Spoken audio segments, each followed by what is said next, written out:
Chapter 6 194 Key Piece. Back in the Red Colosseum, Sonny had spent an excruciating amount of time remembering and comparing the weaves of different memories in order to understand what they had in common. In his mind, there were three traits that all memories shared: the ability to be summoned and dismissed, the ability to repair themselves while dismissed, and the connection to the wielder's soul. By recognizing these three universal parts of the weave patterns, he thought that he had learned how to reproduce these simplest enchantments, at least to the point where he managed to create a simple pattern that allowed an item to be dismissed and summoned from essence. However, there was a fourth quality that all memories shared, one that he had not thought about. All memories had a name. I am an idiot. Such an idiot. He of all people should have known what power names wielded, considering that his own true name was literally the key to having absolute control over him.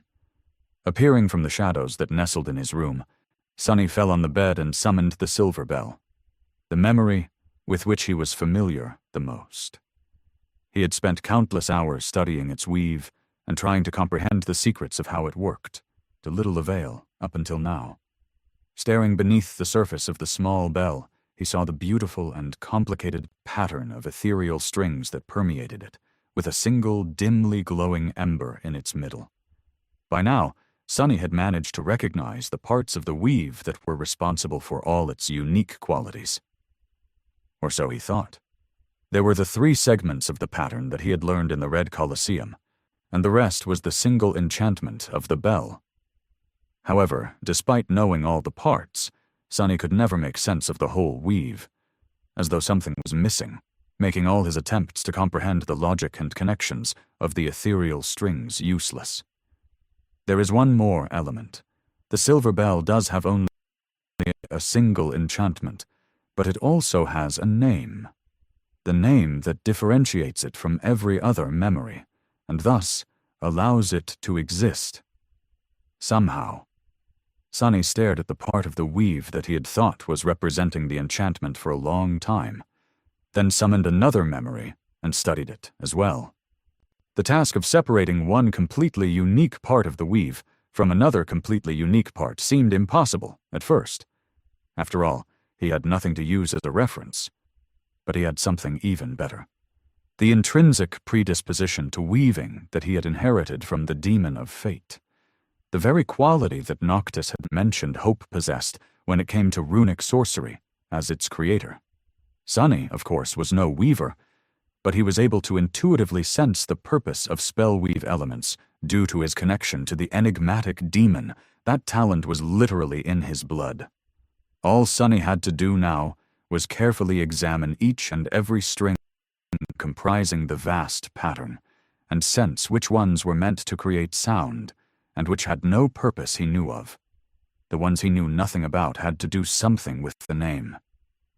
Hours passed, and soon it grew dark outside. Sonny continued to stare at the small silver bell, forgetting about his nightly hunt. And at some point in the middle of the night, his eyes suddenly widened. There. Is it? Yes, I see it.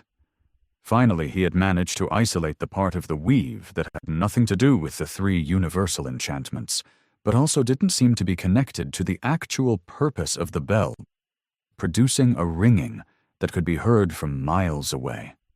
This had to be the part of the spell weave that described the name of the memory. Such a vast and intricate pattern of ethereal strings, all to express two simple words. Silver bell. As soon as Sonny mentally connected these two words with the pattern, a strange thing happened. The weave of the silver bell remained the same, but he suddenly saw it differently. It was as though the whole thing completely transformed in front of his eyes, while not changing at all. The disparate parts suddenly seemed harmoniously connected, and the chaotic and senseless structure of the weave suddenly appeared to possess a strange and mysterious, but elegant and undeniable logic. He was stunned. How did I not see this?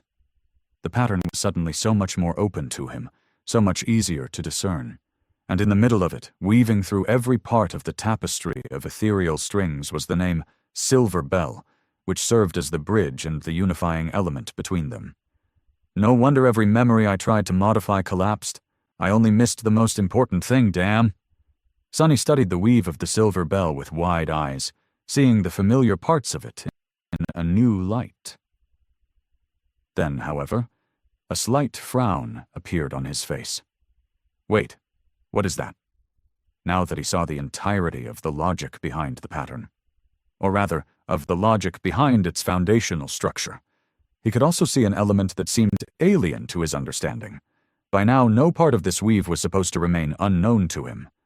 And yet, there was one. More than that part of the weave was vast and terribly complicated, as much inherent to the whole structure of the memory as its name. It was hard to notice at first, but if one knew what to look for, it was almost impossible to ignore. Huh. It is very pretty, but what the hell is it? He scowled, then glanced at the other memory, wishing to compare its weave to that of the Silver Bell. To Sonny's surprise, the vast and beautiful underlying pattern was there, as well, its presence as strange and unexplainable as before. Suddenly tense, he summoned all of his memories one after another, studying them, and finding the mysterious pattern everywhere. What the hell is it? Sonny had no idea. And even his intuition was silent, not providing any hint as to the purpose of the ever-present hidden weave.